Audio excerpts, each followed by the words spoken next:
रघुवीर मंगलम गौतममुनि मंगलम कुंदकुंदाति जैन धर्मोस्तु मंगलम सर्वमंगल मांगल्यम सर्वकल्याणकारकं प्रधानं सर्वधर्माणां जैनं जयतु शासनम्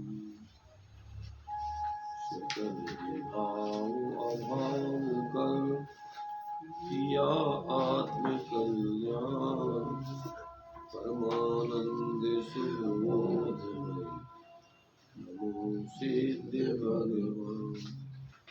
आत्म सिद्धि के मार्ग का जिसमें सुभग विधान उस समाधि युक्त तंत्र का करूं सुगम व्याख्यान।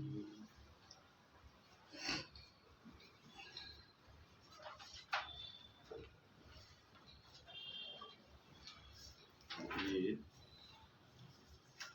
13वां श्लोक चलेगा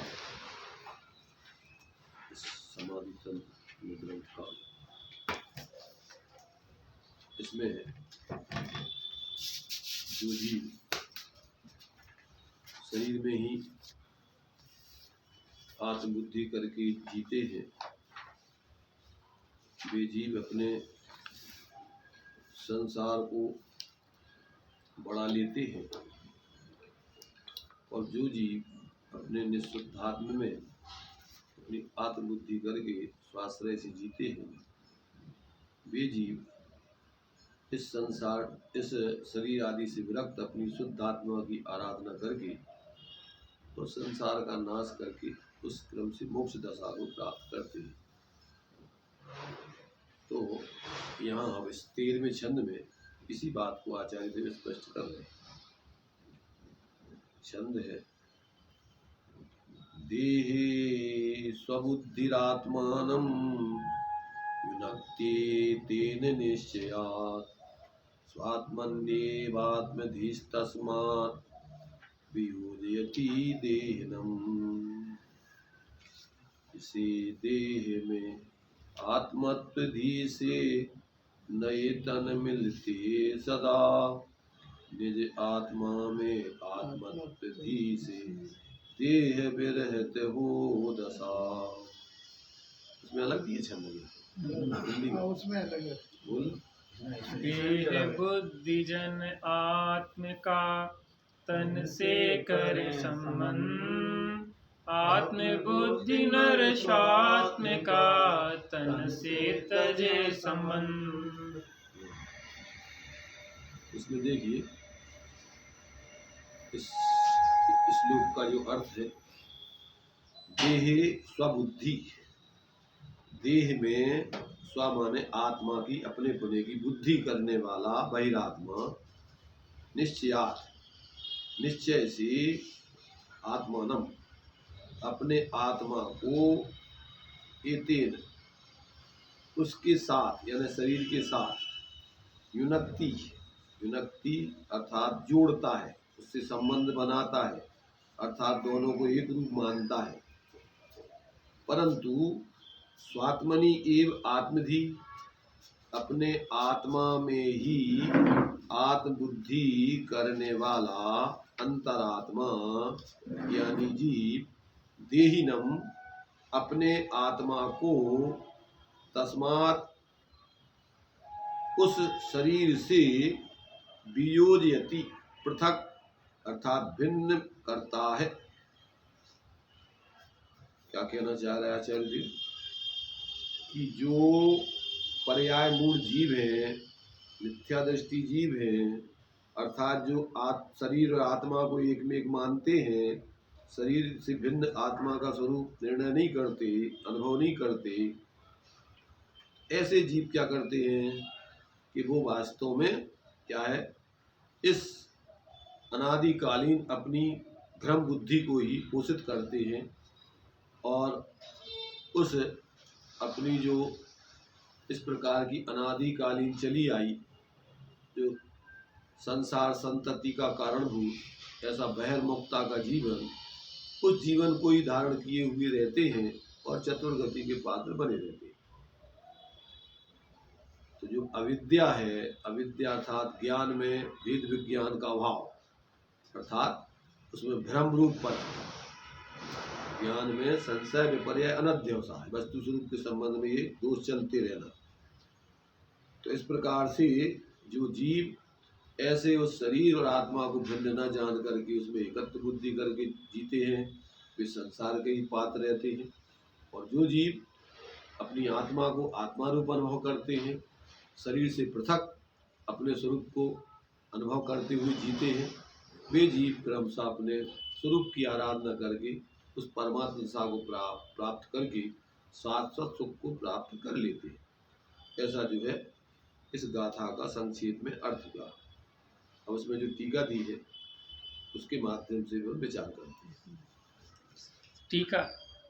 शरीर में स्वबुद्धि आत्मबुद्धि करने वाला बहिरात्मा क्या करता है? वह अपने शरीर को शरीर के साथ जोड़ता है, उसके साथ संबंध करता है, उसको दीर्घ संसारी करता है, ऐसा अर्थ है। किसके साथ जोड़ता है? निश्चय से, अर्थात निश्चय उस शरीर के साथ जोड़ता है। किंतु आत्मा में ही, जीव स्वरूप में ही आत्मबुद्धि वाला अंतरात्मा निश्चय से उसे आत्मा को उससे शरीर से पृथक करता है, शरीर के साथ असंबद्ध करता है। हाँ, देखो इसमें एक दूसरी टीका दी हुई है। ये पाटन जैन भंडार की कृति के आधार से समाधि शतक की टीका अनुवाद में श्रीयुत मणिलाल नमू भाई त्रिवेदी ने निम्न अनुसार उसका अर्थ लिखा है। बहिरात्मा को देह में ही आत्मबुद्धि होती है और वह आत्मा को परमानंद ना पाने देकर क्या करता है वो? ऐसा बहिरात्मा वह आत्मा को परम आनंद ना प्राप्त होने देकर देह में ही उसको बांध कर रखता है, अर्थात दीर्घ संसार ताप में आत्मा को डाल देता है। माने आत्मा को परमानंद स्वरूप अनुभव से वंचित रखता है। कौन? ऐसा मिथ्या दृष्टि जीव देह में ही अपने आत्मा को बांध देता है, जोड़ देता है, तो वो अपने आत्मा का जो परम आनंद स्वरूप है उसके अनुभव से उसको वंचित करके और दीर्घ संसारी हो जाता है। ऐसा इसका भाव दिया हुआ है। मतलब भाव तो सबका वही है, पर अलग अलग तरीके से कथन करने की स्थिति है। अब यहाँ पर इसमें इन्होंने भावार्थ में भी थोड़ा और खुलासा विशेष किया है, इसको भी पढ़ लेते हैं। भावार्थ। अज्ञानी बहिरात्मा अपने शरीर में स्वबुद्धि आत्मबुद्धि करता है, अर्थात शरीर और आत्मा को एक रूप मानता है, जबकि ज्ञानी अंतरात्मा अपने आत्मा को शरीर से भिन्न समझता है।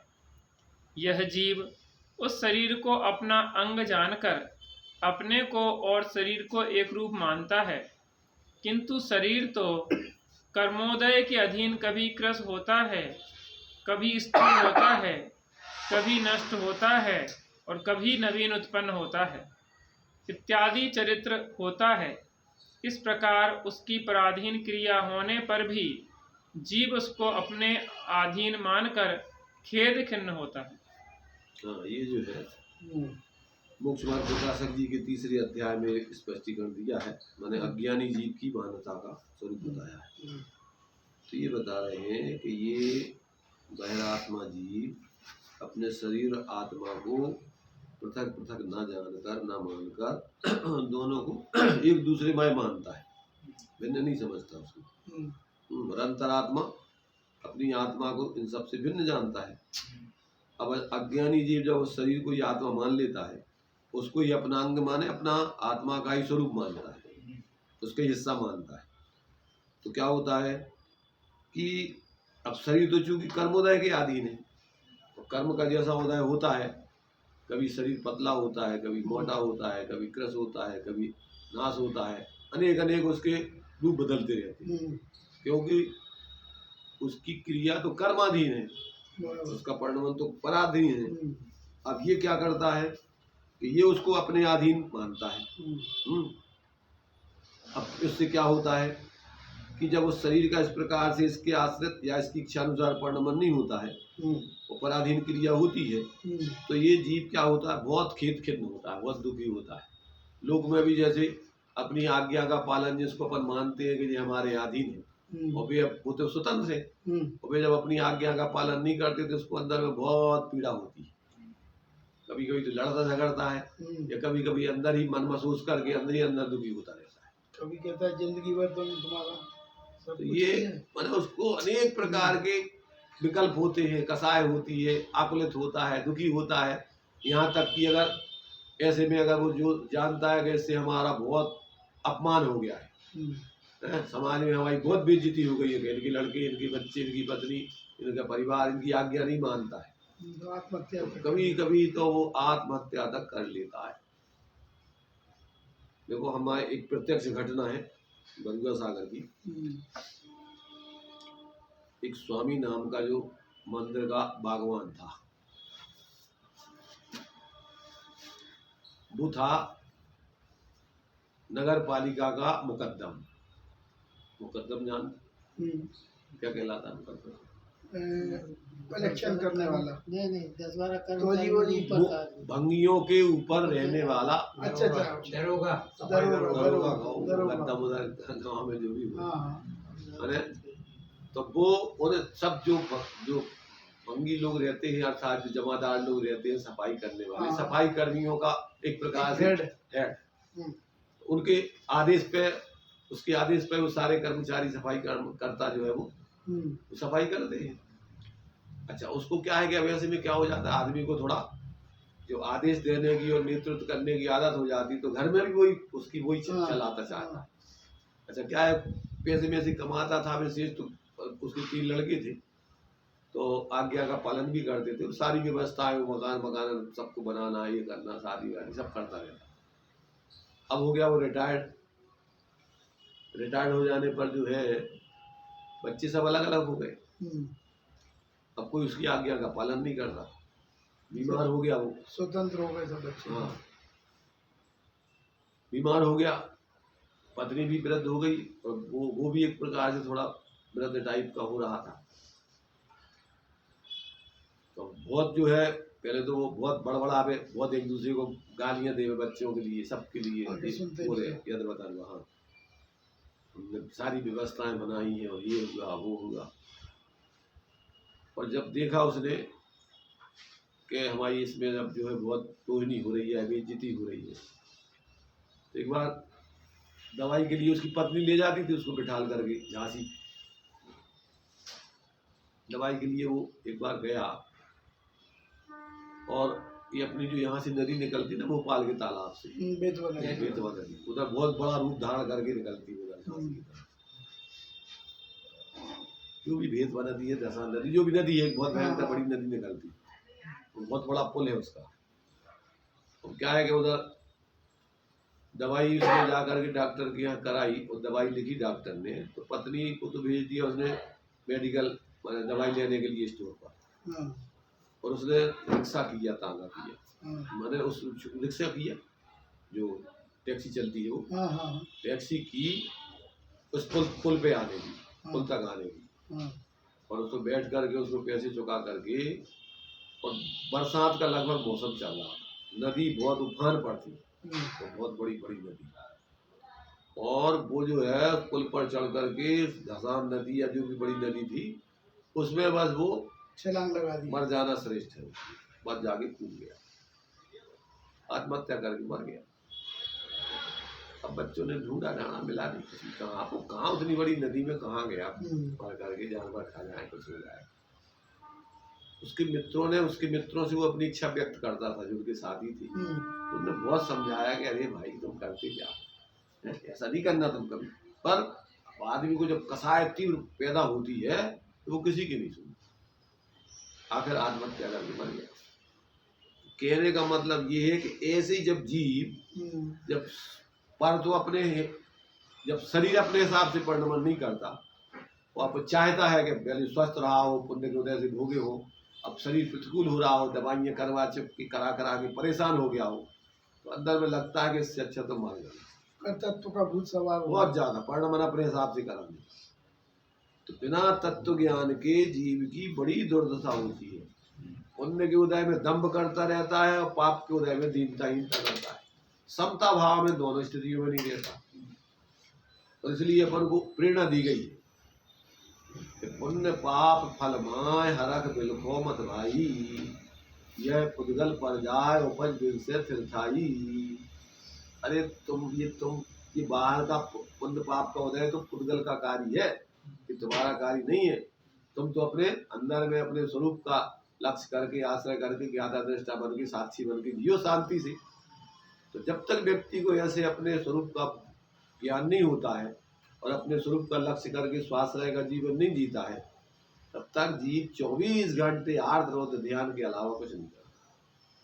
तो ये यहाँ पर बता रहे हैं कि जब ये शरीर को अपना अंग मान करके जीता है और अपने हिसाब से चलाने की भावना रख करके प्रवर्तन करता है, और जब ये इसके अधीन प्रवर्तन नहीं करता है, इसकी क्रिया तो वो पराधीन है, उसकी कर्म के अधीन है, और जीव उसको अपने अधीन मानकर बहुत खेद खिन्न होता है, यहाँ तक ये आत्महत्या तक कर लेता है। तो सर शरीर जो आत्महत्या हुई आत्मा ने करी या शरीर ने करी, किसका निमित्त मिलेगा? तो जी बताओ कि शरीर जाना थे आत्महत्या करना, निमित्त उसने तो अपने को शरीर माना है, तो उसने तो शरीर का नाश माने अपनी हत्या करी। और हत्या माने क्या भैया? अति संकलेश भाव ते मरियो तो घोर सुंदर सागर में पड़ो। जाकर के ऐसा संकलेश जीव तीव्र का परिणामों से मर के नरक में जाता है, और वहां जाकर के सागरों पर्यंत फिर मार काट ऐसी स्थिति संकलेश जीवन चलता है। इसमें आत्मा कोई वो नहीं रहता है। अरे आत्मा ही तो सबरो काम कर रही, आत्मा ही को भोगने को कर रही, शरीर को कर लेने देना। आत्मा ही भोगती और क्या निमित्त शरीर को एकत्र बुद्धि करके मान के जी रहा हो, और शरीर के निमित्त से अपने परिणाम बिगाड़ रहा हो। किलो आत्मा तो चूंकि द्रव्य तो मरा नाश तो होता नहीं, अकेले पाप भावों से पाप कर्म के उदय में उसके लिए वो दुख भोगना पड़ता था। उसे जाके 24 घंटे मरोगे कटोगे, उसे खाने को मिलेगा नहीं, उसे आत्महत्या भी नहीं कर सका। उसे तो तुम्हारे लिए व्यक्ति एक शरीर होता है, पारे के समान जुड़ जाता है, एक दूसरे को काटते हैं पीटते हैं। इसलिए सारी की सारी दुर्दशा जीव ही की है, अजीब को क्या लेना देना। अजीब को तो तुम निमित्त बना रहे हो, वो तो जानती नहीं है ना, उसको सुख दुख होता है। सब जीव, ये दशा जीव की हो रही, सब अज्ञान दशा में। इसलिए क्या है कि ये जीव जब तक ऐसा उसको यथार्थ स्वपर का भेद विज्ञान नहीं होता है और स्वरूप के आश्रय से वो स्वरूप आराधना करते हुए निर्विकारी भाव का जीवन नहीं जीता है, तब तक उसकी यही दशा अनादिकाल से चल रही पर्याय में। क्यों? जिन्हें भगवान के आधार से बताए हुए वस्तु स्वरूप को समझा नहीं, उसका प्रयोग करके स्वाश्रय का जीवन जिया नहीं, इसलिए वो धर्मात्मा परमात्मा की दशा तो प्रकट हुई नहीं, निरंतर बहिरात्मपना रह करके ही दुखी होता रहा। ये है। तो यहाँ कहते हैं कि मिथ्या दृष्टि बहिरात्मा देह अभ्यास से शरीर को ही आत्मा मानता है। मिथ्या दृष्टि बहिरात्मा देहाभ्यास से शरीर को ही आत्मा मानता होने से उसे नए नए शरीरों का संबंध होता रहता है। जो चाहोगे वो मिलेगा, शरीर में एकत्र बुद्धि करोगे तो शरीर मिलते रहेंगे तुम्हें, और इसी कारण वह अनंत काल तक इस गहन संसार वन में भटकता फिरता है तथा सदा संसार के तीव्र ताप से जलता रहता है। तीव्र ताप माने कसायों की माने कलुषता से, आकुलता से निरंतर परेशान हैरान। अंतरात्मा को शरीर आदि में आत्म बुद्धि नहीं होती, किंतु अपने ज्ञान दर्शन स्वरूप आत्मा में ही उसकी आत्म बुद्धि होती है। इस कारण वह शरीर को अपने चैतन्य स्वरूप से भिन्न उद्गल का पिंड समझता है। तो शरीर वेद जो अंतरात्मा है वो अपनी आत्मा को आत्मा जानता मानता है, और ये शरीर आदि को संयोग रूप उद्गल का पिंड जानता है, ये मेरा स्वरूप नहीं है। इसलिए उसमें एकत्व बुद्धि नहीं करके, राग द्वेष नहीं करके, अपने सहज स्वरूप के आश्रय से सम्यक दर्शन ज्ञान चारित्र रूप परमन करके शांति दे देता है, निराकुलता भोगता है। वह भेद ज्ञान के बल से ध्यान द्वारा स्वरूप लीनता द्वारा अपने आत्मा को शरीर आदि के बंधन से सर्वथा पृथक करता है और सदा के लिए मुक्त हो जाता है। हाँ, तो ये अपन मुक्त होने के काम ही होंगे तो फिर इन बाहर की चीजों में उलझेंगे नहीं। जो कुछ हो रहा है कर्म के उदय की परिस्थिति जानकर तटस्थ रह करके अपन समता में अपने स्वरूप की आराधना करेंगे। तो क्योंकि उससे अपना कोई संबंध ही नहीं। जितना भी परिणाम पर का हो रहा है सबका अपना अपना हो रहा है, हमारा क्या उसमें। अपन तो उसमें जहाँ जुड़ते हैं, अपना मानते हैं, उसमें अच्छी बुरी कल्पना करते हैं तो दुखी होते। और जहाँ अपन सहज भेद विज्ञान करके ज्ञाता बन करके और अपना स्वभाव शांत निराकुल रहने का है, अगर उसमें अपन कल्पना नहीं करें तो दुख को तुम्हें दुखी कौन करे। दुख तो जीव अपने मोह से होता है, अपने अज्ञान से होता है, अपनी कसायों से होता है। और जब ये मोह राग द्वेष नहीं करे तो कौन करे इसको दुखी। तो ये यहाँ पर अपन को जिसको ऐसा ज्ञान हो जाता है वो इस अज्ञान दशा में ही तत्वों का निर्णय करके और अपने स्वभाव के लक्ष्य से जीना चालू करता है। तो उसका परावलंबन का जीवन धीरे धीरे क्षीण होता है और अंदर में अपने स्वरूप की स्थिरता बढ़ते बढ़ते पूर्ण शांति प्राप्त होकर के सुखी होता है। तो ये इसी अवस्था से जहाँ से ज्ञान पहले सविकल्प ज्ञान में निर्णय हो गया, अब जब अपन अपना आत्मा तो ज्ञान से अभेद है, ऐसे अपने ज्ञान स्वरूप आत्मा को अभेद होकर के देखता है, वहाँ आनंद है, शांति है, निराकुलता है और उसी के आश्रय से धीरे धीरे अपना जीवन बढ़ाता जाता है। उसी में उसके लिए फिर आनंद आता है और शांति है और शाश्वत है। और ऐसी जब स्वाश्रय से जियोगे तो शाश्वत है और उसका स्वभाव शांत निराकुल है, तो फिर परिणति को आकुलता भी कैसे होगी। जब वो पर में जुड़ता है, कल्पना करता है तो दुखी होता है, और जब वो कल्पना ही नहीं करेगा तो दुखी कौन करे। इस प्रकार दृष्टिभेद के कारण बहिरात्मा पर के साथ एकत्व बुद्धि करके संसार में परिभ्रमता है, जबकि अंतरात्मा पर के साथ का संबंध तोड़कर तथा स्व के साथ संबंध जोड़कर अंततः संसार के दुखों से परिमुक्त होता है। हाँ, यहाँ पर तोड़कर जोड़कर जो कह रहे हैं, मात्र अपने ज्ञान में जिस आत्मा का वो ज्ञान है, ऐसा भ्रम छोड़ करके वास्तव में तो कछु न तोड़ना है न जोड़ना है, सब अलग अलग है ही वस्तु स्वरूप के आधार से। तो सिर्फ अपने भावों में भ्रांति है, तो भ्रांति को छोड़ करके और अंदर में अपने को अपना स्वरूप जानो मानो अनुभव करो, बस यही हो गया तोड़ना जोड़ना। तो यहाँ तोड़ने जोड़ने में कहूँ कुछ करना नहीं है, अपने अंदर जो भ्रम है अभी तक उस भ्रम को छोड़ना है बस। भ्रम छोड़ करके अपनी ज्ञान में तो आत्मा व्याप रही है, उस आत्मा को देखो जानो और उसी रूप अनुभव करो, बस ये इतना धर्म है। भ्रम में पड़ना सो जोड़ना, भ्रम छोड़ना, भ्रम तोड़ना सो तोड़ना। भाई जो चीज जैसी है नहीं वैसी मान लेना, वो जुड़ना हो गया, उसको अपन पर में जुड़ गए। जुड़ना मुड़ना वो तो अलग ही है, वो निमित्त बना के अपने अंदर मिथ्या कल्पनाओं में परिणमन करने लगे। बस जो होगा अपनों पर में जुड़ना, तो पर को तो लक्ष्य बनाया। कोई देखो पर द्रव्य तो अपने कोई संग न तो आग थे न आ सका दिया है, लेवे देवे की व्यवस्था नहीं है। सिर्फ धारणा में मिथ्या धारणा अभिप्राय में अपन मान लेते हैं। अब हम रात दिन अपन अपनों ज्ञान को लक्ष्य उपयोग उसी में लक्ष्य बना करके वो जुड़े रहते हैं। अकेले जुड़े रहते के मतलब कल्पनाओं में, वस्तु स्वरूप से नहीं जुड़ सकते। तो क्यों, वस्तु स्वरूप तो अलग ही अलग, वो कैसे जुड़ेगी तुम्हारे में। कल्पना में ही सब कुछ होता रहता है। बस मिथ्या कल्पनाओं में ही तुम्हारे लिए संसार है और कल्पनाओं में ही तुम्हारे लिए संसार का भाव है। जैसे स्वप्न में है, अब कोई व्यक्ति जो है अमीर है और गरीब बन गो, तो कितने बन गो, गरीब हो और दुखी हो रहा हो। स्वप्न में जैसे मान लो अमीर है तो अब गरीब होगा, भूखो मर रहा हो, भीख मांग तो फिर रहा है, तकलीफ तो पूरी है। काय की तकलीफ है, भाई गरीब मरीब तो कैसे है ही नहीं, कल्पनाओं में गरीब हो। ऐसे ही अपना आत्मा आनंद स्वरूप है, आनंद की मूर्ति है, शांति की मूर्ति है। अब कल्पनाओं में अपन ने अपने आप को दुखी मान लो, मैं सुखी दुखी, मैं रंग गिरा हो, मेरे धन, तो ये कल्पनाओं में हो गया। आत्मा तो जैसा है वैसा ही है, पर ये पर्याय में कल्पना करके इतनी दुखी है और ये कल्पना छोड़े तो आत्मा तो आनंद शांत निराकुल आनंदमय है। वो कहा तकलीफ तो है ही नहीं कहीं। जैसे दृष्टांत दिया ग्रंथों में अपने लिए, एक ध्यानाविष्ट पुरुष का दृष्टांत दिया, एक भूताविष्ट पुरुष का दृष्टांत दिया।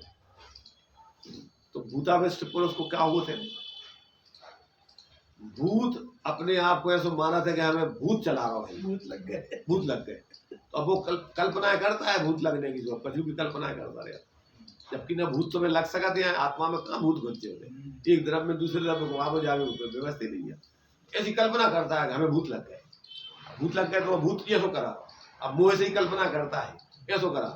अगर ये अपने को ज्ञान स्वरूप जाने तो भूत क्या करे।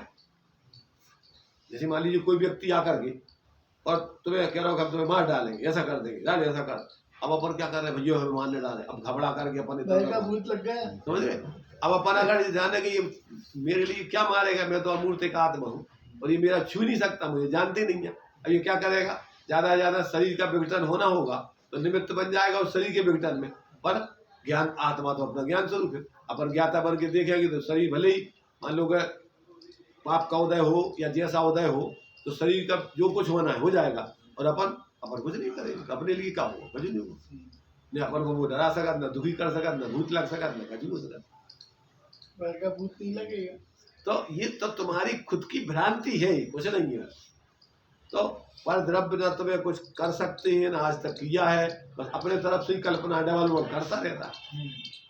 जैसे मान लीजिए अपन ने ही क्या कर लिया, अपन ही बाप बन गए हैं, और अपना ही जो है अब ऐसा कल्पना करने लग गए कि जी हमारे बेटा हो गए, ना भी तुम्हारे बेटा बन गए ना तुम उनके बाप बन गए, उन्हीं की तरफ से तुम बाप बन गए, उन्हीं को अपने आप अपनी तरफ से तुमने बेटा मान लो। एक व्यक्ति के दो रोल देखे ना फिल्मों में या नाटक में, तब ये सब काल्पनिक रोल है तुम्हारे साथ, कुछ नहीं है, ना तुम हो बने बनाए जीव, कभी तुम अन्य हो ही नहीं, हुए ही नहीं, हो सका तो नहीं है। अब ऐसा समझ लीजिए तो बस ज्ञाता बन के रहे। औपचारिक व्यवस्था संसार की जाने के जो नाटक है आए थे वो कर्म के उदय को नाटक है, कदाचित घर गृहस्थी में रहना पड़े और बाहर को नाटक करना भी पड़े, पर अपने असली रोल से नहीं मिलाएगा। जैसे नाटक करता है जो व्यक्ति तो क्या करता है, ऊपर ऊपर कर के अंदर से बिल्कुल जुड़ जाता, बिल्कुल वैसे ही मानने लगा। तो सम्यक दृष्टि ऐसा नाटकीय जीवन संसार का जानता है कि सब संसार का नाटक है, अपना स्वरूप नहीं है। तो नाटककार जैसे नाटक को रोल अदा करता है, वो राजा बना दो चाहे भिखारी बना दो, दो ही रोल उसके झूठे हैं। ऐसे ही संसार के जितने रोल हैं ये सब झूठे हैं, काल्पनिक है। अब ये समझ में नहीं आते अपन, अरे भैया ऐसे कैसे है, तो महंगे रास्ते सब निभावने पड़ा भटकत रहो। अगर तुम समझ लो कि अरे भैया जी सब निभानो फिमानो का नहीं है, गरम में जो है तिलक करके चले जाते, बैराग आता है कि संभाल लेंगे अपने, और हमें कहा संभालवाऊंगे, कोई नहीं हुई है तो हम बस हम चले, हम का ले देंगे। इसलिए जब समझ में आ जाती है तो फिर तीन लोग में उसको कोई नहीं रोक सकता है, और जब तक समझ में नहीं आती है तो तीन लोग में उसको कोई नहीं समझा सकता। व्यवस्था ही नहीं है समझाने की, दूसरे के न समझाने की व्यवस्था है और न मूर्ख बनाने की व्यवस्था है। समझने की व्यवस्था तो खुद है, मूर्ख बनने की व्यवस्था है, खुद समझदार बनने की व्यवस्था है। और खुद समझ में आ जाए तो फिर को उसके लाने परेशान करे, और कैसे करे। तो ये जो है बहुत अपने लिए माने बहुत समाधि तंत्र ग्रंथ का नाम है। समाधि माने शांति का उपाय, तंत्र माने उसका उपाय, सुखी होने का एकमात्र उपाय जिसमें बताया गया। अगर इस उपाय को व्यक्ति अपना ले आनंद नहीं आना, और अगर ये उपाय नहीं अपना के अपनी मूर्खता से चतुराई बताओ दे खूब चतुर्गति में चतुराई को परिणाम चतुर्गति घूमना है, उसका नाम ही है चतुराई। चतुर चार गति में घूमने की बुद्धि चतुराई, चारों गति में ले जाई, उसका नाम है चतुराई। नाम भी कितने सिलेक्ट करके रखे हैं। अपन को जो है ज्यादा चतुराई नहीं करो, लोग में अपन कहते ज्यादा चतुर मत बनो, जो जैसे ऐसे मान लो, शांति सरलता से रहो।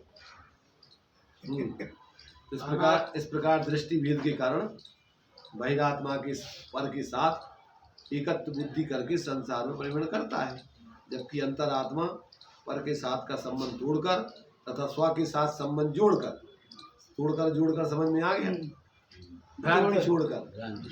हाँ, जोड़ तोड़, लोग में जोड़ तोड़ जुगाड़ू आदि बोलते उसको, जोड़ तोड़ वाला अपना काम बना ले उसका नाम है जुगाड़ू आदि। तो जोड़कर अंततः संसार के दुखों से परिमुक्त हो जाए, इसका नाम है सच्चा जुगाड़ू, अपने प्रयोजन साध लेना। अनादिकाल से शरीर को आत्मा मानने की भूल जीव ने स्वयं ही अपने अज्ञान से की है, और वही आत्मज्ञान के द्वारा अपनी भूल को सुधार सकता है। शरीर आदि में आत्मबुद्धि रूप के भ्रम से उत्पन्न हुआ दुख आत्मज्ञान से ही शांत होता है। भ्रम से उत्पन्न हुआ दुख भ्रम के अभाव से ही दूर होता है। अब जब तक तुम भ्रम नहीं छोड़ो तो कौन सुखी करे। एक नीचे उन्होंने वो दिया हुआ है थोड़ा सा अजब तमाशा। पॉइंट, अजब तमाशा। एक वो जीते लकड़ी मरते लकड़ी अजब तमाशा लकड़ी का ये अजब तमाशा जीव का है कि काल आने पर वर्षा होती है, काल आने पर वृक्ष खिलते हैं, काल आने पर चंद्रमा का उदय होता है, पशु भी समय आने पर घर जाते हैं और स्वाति नक्षत्र के काल में सीप में पानी की बूंद पड़ने से मोती बनती है। वैसे ही उत्तम देव गुरु के महान योग काल में तू आया है और पूज्य पदार्थ अनुभव में ना आए, काल में आया है पूज्य पदार्थ अनुभव में ना पूज्य आए। पदार्थ मतलब जिसके आश्रय से तेरी पवित्रता पर्याय में प्रकट हो। प्रकट हो। ऐसे स्वपर का भेद विज्ञान नहीं हो, माने ऐसा पूज्य पदार्थ माने जिसके समझने से तेरी दीनता हीनता पामरता दूर हो जाए और पूज्यता प्रकट हो जाए, ऐसा प्रयोजनभूत तत्व समझ में ना आए तो कहते हैं ये तो गजब का तमाशा है, अजब तमाशा है। माने सारे लोग काल आने पर अपना काम करते हैं और तेरा इतना अच्छा काल आया और तू अपना प्रयोजन नहीं साधे तो गजब का तमाशा है। इससे और क्या गजब का काम होगा। कहते ना दाल से चूका बंदर और असाल का चूका किसान। ये जो है अपन को बहुत सुंदर तरीके से इसका भावार्थ और पढ़ सकते थे वो हाँ। दिया है। पढ़ो बंसल जी ये बाबा शीतल प्रसाद जी का बाबा। ओहो। यहाँ पर श्री पूज्यपाद महाराज ने बहिरात्मा और अंतरात्मा की मान्यता के फल को बताया है। क्या बताया पूज्यपाद स्वामी ने, बहिरात्मा और अंतरात्मा का क्या फल आता है, क्या परिणाम आता है उसको बता रहे। बहिरात्मा बनने की बुद्धि से और अंतरात्मा बनने की बुद्धि से क्या फल मिलता है उसकी बात। मिथ्यात्विक अज्ञानी जीव अपने आत्म द्रव्य का निश्चय से क्या स्वरूप है इस बात को नहीं जानता, अतः वह वीतराग शुद्ध भाव को नहीं पा सकता। उसके भावों में मोह की कालिमा नहीं मिटती और चित्त से विषय भोग के सुख की इच्छा नहीं हटती। उसकी मिथ्या वासना दूर नहीं होती।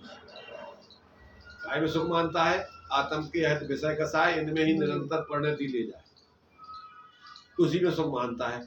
हमें अच्छे अच्छे पंचेंद्रियों के विषय भोग मिलेंगे, इनसे हम सुखी हो जाएंगे, जबकि वे अहित रूप है।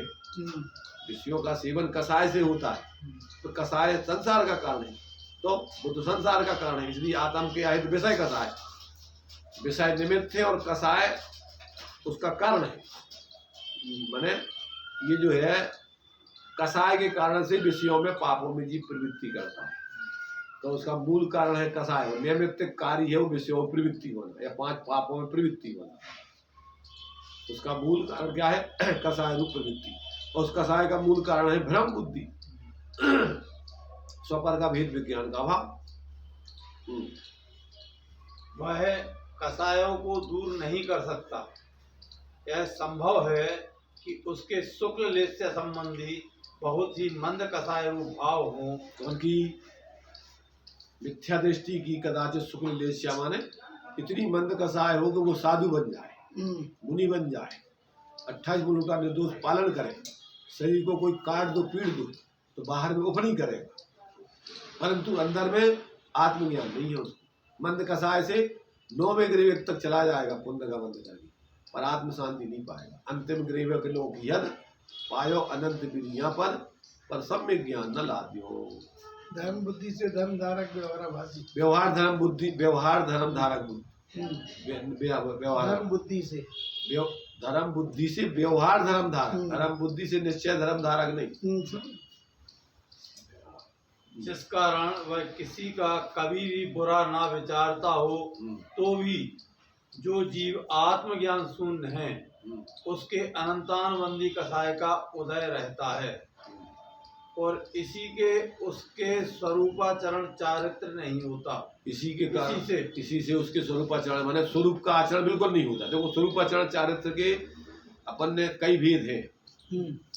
तो एक तो स्वरूप का आचरण प्रारंभ नहीं होता, यहाँ पर स्वरूपाचरण। यहाँ पर जो गोपाल दास जी बरैया ने जो जैन सिद्धांत प्रवेशिका में अनंतानुबंधी का कार्य बताया, स्वरूप का आचरण नहीं होने में, स्वरूपाचरण चारित्र का अभाव, स्वरूपाचरण चारित्र का माने व्यवधान करने, बाधा पहुंचाने कारण। तो यहाँ प्रारंभ की अपेक्षा लगाना, एक जो 6 डाला में देते हैं वो पूर्णता की अपेक्षा है। सुनिए स्वरूपाचरण आप जिस होत प्रगटे आपने निधि मिटे पर की प्रवृत्ति सब।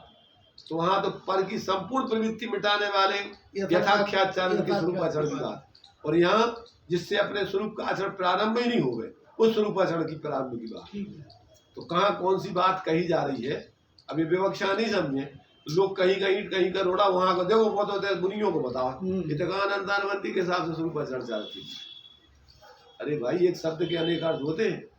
यहाँ स्वरूप का आचरण प्रारंभ होने की अपेक्षा यहाँ स्वरूपाचरण का, और वहाँ क्योंकि देखो अनंतानुबंधी के अब लोग वाक क्या कहते हैं मानो इसको, ये तो सम्यक्ताचरण है, ये स्वरूपाचरण चारित्र नहीं है, स्वरूपाचरण चारित्र। अब सम्यक्ताचरण स्वरूपाचरण में क्या अंतर है पता है? देखो मिथ्यात्व की अपेक्षा इसको सम्यक्ताचरण कहते हैं। मिथ्यात्व का अभाव हो जाने पर इसका क्या होता है? सम्यक्ताचरण। और अनंतानुबंधी कसाय के अभाव पूर्वक उसका स्वरूप का आचरण होता है। ठीक है। अच्छा दूसरी बात, सम्यक्ताचरण और स्वरूपाचरण दोनों का एक ही अर्थ होता है। क्या? सम्यक्त का आचरण कहलाता है अपने स्वरूप का, सम्यक्त माने समीचीन आचरण, और समीचीन आचरण क्या कहलाता है? पर की तरफ आचरण के अपनी तरफ आचरण। अपनी तो सम्यक्त आचरण कहो या स्वरूपाचरण कहो ये कई बात। सम्यक आचरण कहो, सच्चा आचरण कहो, ये अपने स्वरूप का आचरण कहो, एक ही बात। अब लोग क्या है इतनी मारा मारी करके सांप्रदायिक बुद्धि से और भोले जीवों को भटकाने में इतना चतुराई बताते हैं। इतनी चतुराई अगर समझ के कल्याण में लगाएं तो उनका भाव का अभाव हो जाए, जितना स्वयं भटकने और दूसरों को भटकाने में बुद्धि लगाते हैं।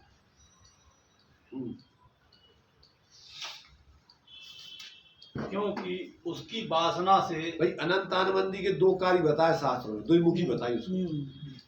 ये सम्यक्त को नहीं होने देती है अनंतानुबंधी, और यदि सम्यक्त हो जाए और इसका उदय आ जाए तो सम्यक्त से च्युत कर देती है। कौन? अनंतानुबंधी। सम्यक्त होने नहीं देती और सम्यक्त से च्युत कर देती है अगर उदय में आ जाए तो।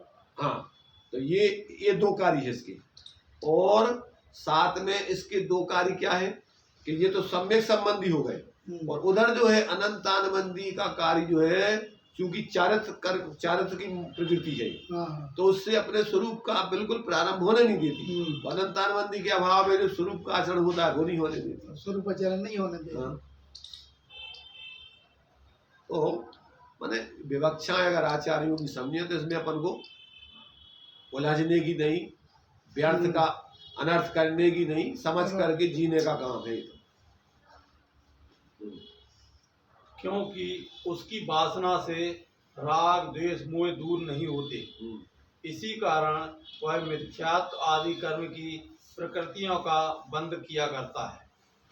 बंधावस्था में अशुद्ध भाव सहित ही वह मरण करता है, जिससे फिर शरीर को धारण कर फिर पहले के समान ही चेष्टा करता है, और इस तरह दीर्घ संसारी हो जाता है।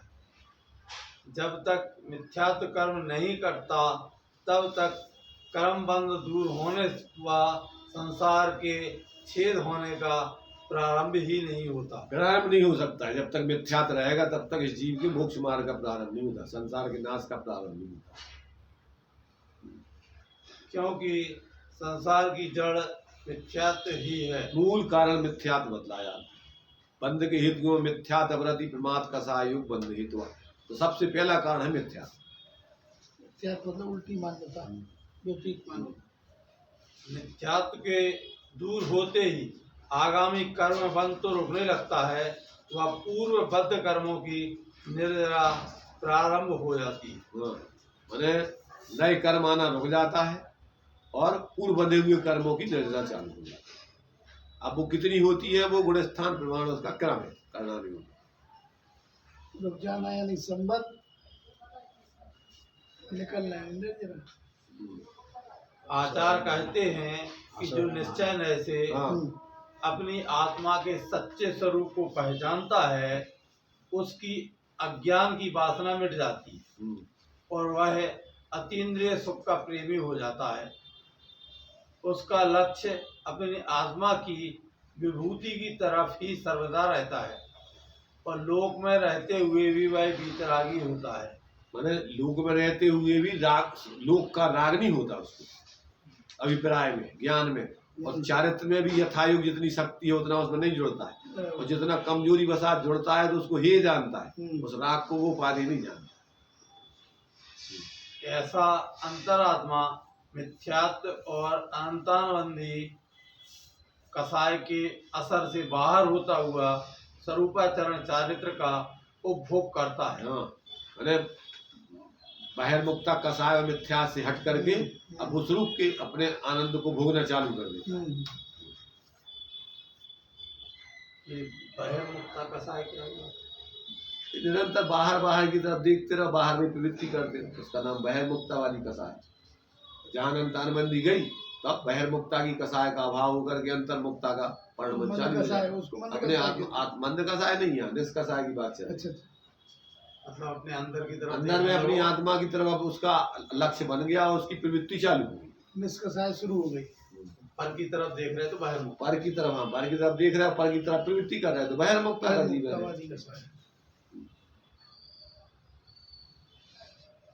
उसके किसी सांसारिक वस्तु से मोह अर्थात मिथ्यात्व तो होता नहीं, केवल चारित्र मोह संबंधी अल्प राग द्वेष रहता है जिससे उसके संसार के कारणभूत आगामी कर्म तो बंधते नहीं। माने अनंत संसार के कारणभूत तो कर्म बनते नहीं और पुराने बंधे हुए कर्म क्रम से निद्रा होने लगती।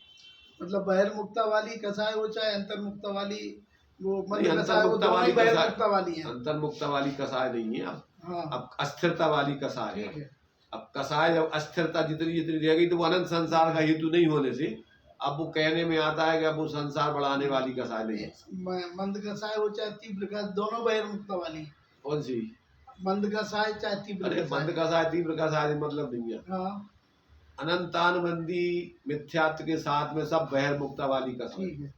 और अनंतानुबंधी चली गई, मिथ्या चला गया तो अब वो कसाय अस्थिरता वाली है। मंद कसाय हो चाहे तीव्र कसाय, परंतु अब वो उस कसाय में एकत्व बुद्धि नहीं है। बहिर्मुक्ता माने उसी में एकत्व बुद्धि करके चलना। तो जो मंद कसाय माने चाहे नौमिक रेख वाले हो चाहे कोई हो, अभी कसाय में एकत्व बुद्धि चल रही होगी पर इनकी सम्यक दृष्टि की अब कसाय में एकत्व बुद्धि नहीं है। तो बहिर्मुक्ता वाली माने उसमें एकत्व बुद्धि वाली कसाय का। तथा पूर्वबद्ध कर्मों की निर्जरा ही होती है। फल यह होता है कि उसका दीर्घ संसार छूट जाता है। वह ज्ञानी अंतरंग में बैरागी रहता हुआ तथा लौकिक कर्मों को प्रयोजन वश करता हुआ भी उनके फल की इच्छा नहीं करता है। इसी से वह अपनी आत्मा को पूर्वबद्ध कर्मों से छुड़ाता रहता है। माने उसको निकांक्षित अंग प्रकट हो गया, अब वो बाहर का संसार का कुछ नहीं चाहता। एकमात्र अब तो मुक्त होने की कामना है उसकी। अब तो हम पूर्ण मोह रहित होकर के पूर्ण स्वास्थ्य का जीवन चाहिए। तो उससे उसको जो उसको बहिर्मुक्ता की रुचि वाले को जो अनंत अनुबंधी कसाय पूर्वक मिथ्यात्व के भाव पूर्वक जो अनंत संसार का बंध होता है वो नहीं होता। अब अस्थिरता जन्म पुण्य बंध होता है उसके लिए और वो संसार का निमित्त नहीं बन के संसार के कारणों को नहीं दिलाकर वो आत्म कल्याण के ऐसे निमित्तों को जुटाता है कि वहां जाकर के जीव आत्म कल्याण का कार्य करता है। जो कोई जीव पिछले कर्मों के फल को उदासीन भाव से भोग लेता है उसके नवीन कर्मों का बंध नहीं होता और यदि कदाचित अल्प राग द्वेष के कारण कुछ थोड़ा सा होता भी है तो वह नहीं के समान है। माने थोड़ा बंद हो रहा हो तो वो अनंत संसार के हेतु जैसे होता तो अब नहीं हो रहा हो, तो एक प्रकार से अब नहीं हो रहा हो ऐसा कह दिया जाता है। जैसे बहुत सारा कर्जा दे रहे तो लाखों करोड़ों को, अब थोड़ा बहुत रहेगा तो भैया चुप गो थोड़ा नहीं है समझ लो। वह अल्प स्थिति व अनुभाग लिए होता है जो शीघ्र ही छूट जाएगा। इसी से आचार्य श्री ने कहा है कि जो अंतरात्मा है वह अपने आप को कर्मों से छुड़ाता है। यह नियम भी है कि जो जिस वस्तु से राग करेगा वह उससे बंधेगा तथा वह वस्तु उसके संग को न छोड़ेगी, तथा जो जिससे बैरागी होगा उसका संग अवश्य छूटने का है। ज्यादा समय तक नहीं, जिससे अपन को अब राग नहीं रहो, प्रेम नहीं रहो, लगाव नहीं रहो, अब वो पुराना संबंध हुई है तो कितने दिन हाँ, तक ज्यादा चल रही है वो तो भैया रहे अब तुझे अच्छे से बोलते ही नहीं है, अब बातें ही नहीं करा था अपने क्या करेंगे जितने जाने पुरानी रिश्तेदारी हो जाती धीरे धीरे अपने आप मैंने जहाँ तुम डिलीट हो जाती है। उनके प्रति तुम विरक्त हो गए, अनुराग खत्म होगा तो वे भी ज्यादा समय आना बंद कर देंगे। उसका संग अवश्य छूटने का ही है। इसी से सम्यक दृष्टि जीव बंध से तथा देह से छूट जाता है। इस समय दृष्टि को देह का कोई और होगा ना, नहीं अब नहीं, ये तो आगे का है आगे ये आगे की उत्थान का बोलेंगे। आगे अच्छा गाथा है ये। चलो चलो, तो ये जो है देखो यहाँ पर अपने लिए बहुत सुंदर तरीके से जहाँ से व्यक्ति को भेद विज्ञान और आत्मज्ञान हो जाता है वहां से इसका संसार से विरक्त हो गया। माने एक दृष्टांत आप लोगों ने पहले सुना होगा, हमने बताया था, बरणी जी खुर्जा में थी, 4 महीना का चातुर्मास किया था उन्होंने, और लोगों को वो हो जाता है, कोई जहाँ रहे थोड़ा लोगों को धर्म का लाभ मिलता रहे तो थोड़ा रहता है कि भैया अभी तक बने रहे। 4 महीने के बाद त्यागी वृत्तियों को जो रहते हैं उनका चातुर्मास का जो नियम होता है तो वे 4 महीने के बाद बिहार करते हैं, वहाँ रुकते नहीं जाता, क्योंकि मोह बढ़ने की स्थिति में आत्माराधना नहीं होती। इसलिए साधुओं को दिया कि बहता पानी निर्मला बंदा गंदा होए, और साधु तो चलता भला दाग न लागे, बहता रहे पानी तो गंदा नहीं होता, बदबू नहीं मारता, और बहता रहे चलता रहे तो स्वच्छ बना ले। अब उन्होंने 4 महीने के बाद जाने का निश्चय कर लिया, और एक दिन उन्होंने निकलना, वहां से निकले, लोग वाग जो है उनको बहुत आग्रह किया कि महाराज देखो नियोग आपका पूरा हो गया, 1-2 किलोमीटर अपन बिहार करे आओ, एक आध जगह थोड़ी एक आध दिन रुके जा रहे तो एक बार वापस चलो। उनने वहां से शिखर जी जाने का निश्चित कर लिया था कि हमें शिखर जी जाना, और उनने कहा देखो महाराज शिखर जी बहुत दूर है, और अपन हमें तो सिमरिया तो अपना वही 2 किलोमीटर आए हैं, तो वापस जाओ चलो। उन्होंने कहा देखो भैया सिमरिया तो हो गई हमें अब बिल्कुल दूर, और शिखर जी आ गई हमारे बिल्कुल पास, आए कि जहाँ वहाँ मोह होगा जिस तरफ हमारी दिशा, जिस तरफ हमने मोह कर लो, अब वो तो समझ लो हमारे बिल्कुल सामने ही आ गए, और जिस तरफ पीठ हो गई समझ लो वो तो हमसे अब छूटा ही गया हमारे। सुनाई दिए मेरा। तो शिखर जी सिमरिया दूर, शिखर जी नहीं। उनने अपनी उनने जी उसमें लिखा हुआ है उनका जो मेरी जीवन का था उनने दो है इस पर अनुभव। तो मतलब इतने भी जहाँ आत्मा की सम्यक दृष्टि भाव, जहाँ पीठ फ्री संसार से और स्वरूप की तरफ मोह भाव, तो आप समझ लो कि संसार तो गौ और अब मोक्ष आगा तुम्हारे संसार दूर और मोक्ष नजदीक, मोक्ष नजदीक।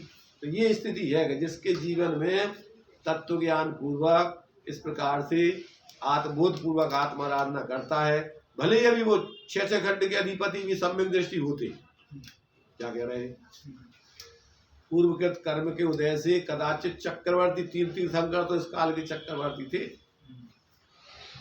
अब वो चक्रवर्ती पद ऐसा होता है तो उसको बिना भोग छोड़ नहीं सकते। निदत्ती ने कहा 6 खंड को जीतना ही, 96,000 रानियों से शादी हो रही उनकी, 6 खंड के अधिपति बनना है उनको, वहां का शासन करना है। अरे जैसे तीर्थंकर का रहता ना कि तीर्थंकर को कम से कम पृथक वर्ष तक तो तीर्थंकर बन के दिव्य धुनी होगी। ऐसा नहीं है कि वे केवल ज्ञान प्राप्त करके जल्दी मोक्ष चले जाए। ऐसे ही चक्रवर्ती पद में रहकर उसको व्यवस्था वहाँ की बनाना पड़ेगी, रहना पड़ेगा, इसके बाद वो उसका त्याग कर सकता है। पर सम्यक दृष्टि होता है तो गेही पे ग्रह में न रचे जो जलते भिन्न कमल। 6 खंड के बाहर के संयोगों में रहते हुए भी वो अपने एक अखंड स्वरूप में ही अपनापन रखता है, वो 6 खंड में अपनापन नहीं रखता। इसलिए कहती है कि वो भरत जी घर में बैरागी। ऐसा मानते हैं, हिंदू लोगों में ही मानते हैं कि जनक जी जो है राजा होते हुए भी बैरागी थे, विदेही थे। उनका नाम है विदेही जनक, उनका नाम ही था विदेही जनक। देह में रहते हुए राजपाट करते हुए इस सबसे पृथक अपना अनुभव करते हुए जीते थे। विदेही, देह से पृथक विदेही। तो प्रत्येक आत्मा विदेही नाथ है, और अगर उसके दर्शन कर लो तो विदेह क्षेत्र में जो साक्षात तीर्थंकर भगवान वर्तमान में विद्यमान है, ऐसे तुम्हारे अंदर ये साक्षात क्या है, भगवान विद्यमान है। विदेह क्षेत्र के दर्शन तो उधर नहीं जा पाते, तो इधर के दर्शन कर लो तो वही दर्शन तुम्हें वहां के तो बाहर से होंगे, और यहाँ के साक्षात जो भगवान भी अंदर अनुभव कर रहा है उसके दर्शन हो जाएंगे। तो ये जो है यहाँ पर को इस छंद में आचार्य देव ने बहुत ही सुंदर तरीके से मिथ्या दृष्टि और सम्यक दृष्टि का भेद विज्ञान बता करके, सम्यक दृष्टि तो संसार से रहित होकर के अपने स्वरूप में जुड़कर और अब स्वरूप की आराधना करके भगवान बनता है, और मिथ्या दृष्टि अपने स्वरूप को भूल करके निरंतर चतुर्गति का पात्र बना रह करके निरंतर दुखी दुख भोगता है। उसको कोई एक क्षण मात्र भी शांति नहीं मिलती। बहिर्मुक्ता में कहाँ शांति है, रात दिन संकल्प विकल्प संकल्प विकल्प आकुल ताकुल। लोग कहते हैं मिथ्या विज्ञान में तो एक क्षण की चैन नहीं, क्या करें, मरने की फुर्सत नहीं है। मरने की फुर्सत है मिलेगी भी नहीं, क्योंकि मरना तो है नहीं, दुख भोगना अकेला। भाव मरणों जब भाव जन्म करते रहोगे, मरबी तो मरबी को तो मिलना ही नहीं है, फुर्सत क्या है, मर सकते नहीं है, तो फुर्सत निकालोगी तो भी नहीं मरोगी। तो जो लोग ये कहते हैं कि मरने की फुर्सत नहीं है, समझ लो निगोद जाना है उनको, निगोद में ही है एक श्वास में 8-10 बार जन्म मरण। एक श्वास में 8-10 बार तो सभी कौन से जीव अपर्याप्तक लब्धि अपर्याप्तक जीवों का होता है, चाहे मनुष्य हो चाहे और भी हो, सबका एक श्वास में 8-10 बार मरण जन्म मरण होता है। लब्धि पर्याप्त, हाँ लब्धि पर्याप्त। जो अपने सम्मूचन जीव होते हैं मनुष्य भी, उनका भी इतनी अंतर्मुक्त में 18 बार जन्म मरण होता है, एक श्वास में। एक श्वास में, हाँ एक श्वास अंतर्मुक्त में, एक श्वास में। मनुष्य पर्याय बारिश में जो सम्मूर्छन ये पंखी वगैरह होती हैं, अरे बे सम्मूर्छन अलग चीज है, सम्मूर्छन तो कोटि करोड़ों वर्षों के भी होते, तो सम्मूर्छन की बात नहीं चल रही है। अच्छा, यहाँ चल रही लब्धि पर्याप्त तक सम्मूर्छन कि जिनको लब्धि ही अंतर्मुहूर्त में मरने की मिलेगी। सम्मूर्छन जीव तो पैदा होकर के बहुत जीते हैं, त्रियंच आदि है, तो बहुत उनकी उम्र होती है, जैसे स्वयं लवण समुद्र वगैरह में, ये तो वहाँ सैकड़ों वर्षों की आयु होती है और पंचम गुण स्थान तक हो जाता है। हाँ, इसलिए उस सम्मूर्छन की बात नहीं है, लब्धि पर्याप्त तक सम्मूर्छन। तो लब्धि पर्याप्त तक मनुष्य भी होते हैं, और त्रियंचों में भी सब जीव होते हैं, इंद्रिय से लेके पंचेंद्रिय तक के। सिर्फ देव और नार की नहीं होती, 2 गति के जीवों में होते हैं सब। मनुष्य पर्याय कर्म भूमि के मनुष्य और त्रियंच, 2 भूमि के त्रियंच मनुष्य भी। पर्याप्त। अच्छा जी, सब जीवी होते हैं कि स्थावर भी होते हैं? अरे भाई स्थावर दोनों, त्रियंच जीव तो सब होते ना, स्थावर तो सब त्रियंच ही, असंख्य तक के सब त्रियंच ही होते हैं। इसलिए जितने भी कर्म भूमि के त्रियंच हैं और मनुष्य, उनमें लब्धि पर्याप्त तक जो सम्मूर्छन जीव बताए हैं, वे एक श्वास में 18 बार जन्म मरण करते हैं। निगोदियों की तरह नहीं, निगोदिया तो सब नहीं करते, सब निगोदी एक श्वास में 18 तो पर्याप्त तक भी होते नहीं, ये लब्धि अपर्याप्त निगोदियों की तरफ एक सांस में 18 बार, चाहे लब्धि अपर्याप्त निगोदिया हो चाहे संगी पंचेंद्रिय मनुष्य, उसमें कोई अंतर नहीं, उनके जन्म मरण तो वही सब का एक ही समय होता है। तो इस प्रकार से ये अपन ने जो है इस 13 नंबर की गाथा में आचार्य देव ने अपने लिए जो मिथ्या दृष्टि, अंतरात्मा और बहिरात्मा का जो स्वरूप बताया है, उसको समझकर अपन बहिरात्मपने को जानकर छोड़ें, अंतरात्मपने को जान करके उसको जीवन में प्रकट करके परमात्मपने की सिद्धि करें, ये इसमें बताने का प्रयोजन है। अब आगे इसमें और भी आध्यात्मिक दृष्टि जो पॉइंट बना के विस्तार है, उसको अपन बाद में देखेंगे। जिंदगी निज में बताई, यह अनंत अनंत उपकार है, वाणी माँ को वंदना सत्य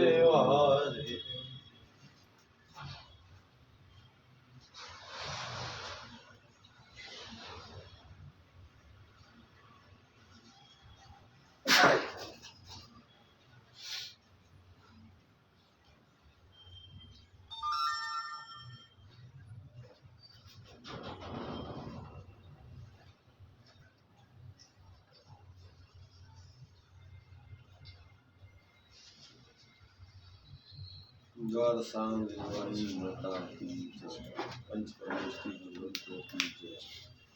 जिन